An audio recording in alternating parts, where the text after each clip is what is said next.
guys, I ain't doing the 10x rule.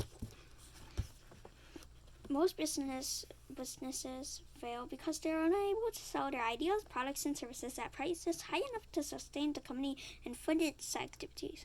The company is unable to collect revenue in quantities great enough because the people with whom the company has been built, employees, customers, and vendors, also take only average amounts of actions. Average never yields anything more than average, and usually much less. Look at this, like, spinning out. Okay, and usually much less.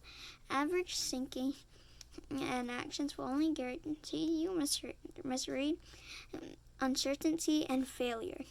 Rid yourself of everything that is average, including the advice that you get and friends keep. Sound too tough?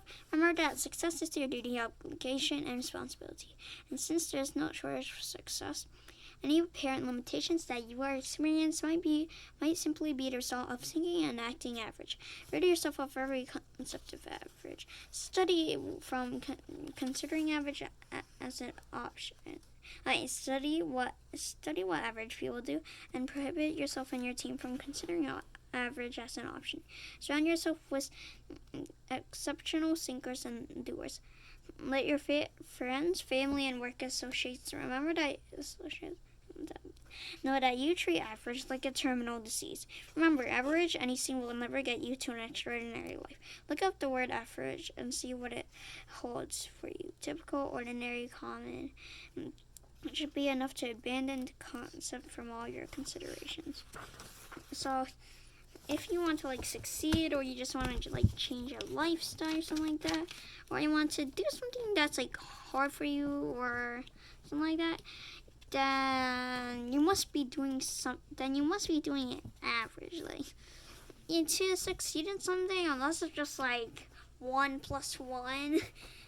If you were to learn it as a baby, I wouldn't know how, but learning it as a 30-year-old, that should be enough to use simple average action on 1 + 1.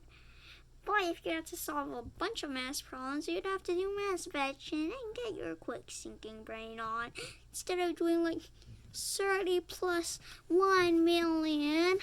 Instead of waiting for 3 seconds to solve it in 1 second. You need massive action, everything. If you want to succeed, you can never have average action if you want to succeed. If you have average action, that means if you prepare with average action, you prepare to fail. Yay. So, you just do not want to have average action. If you want to get something done, you need to, well, of course, you might not be able to focus on it. You could do massive action. Of course, if you forget a massive action, then you have to remember a massive action. Then you have to focus on doing it. But if you already focused on doing it, but you only have average action with it, then you need to get massive action. Massive action. Average action is the new terminal disease. Okay. As a kid, so considered your mom down and water discussions through my mom. How she went from 0 to 50 apartments in 7 years. 7 years, guys. 7 years. Well, she currently has 75 apartments, but yeah, you get it. So, subscribe. Average action is the terminal disease.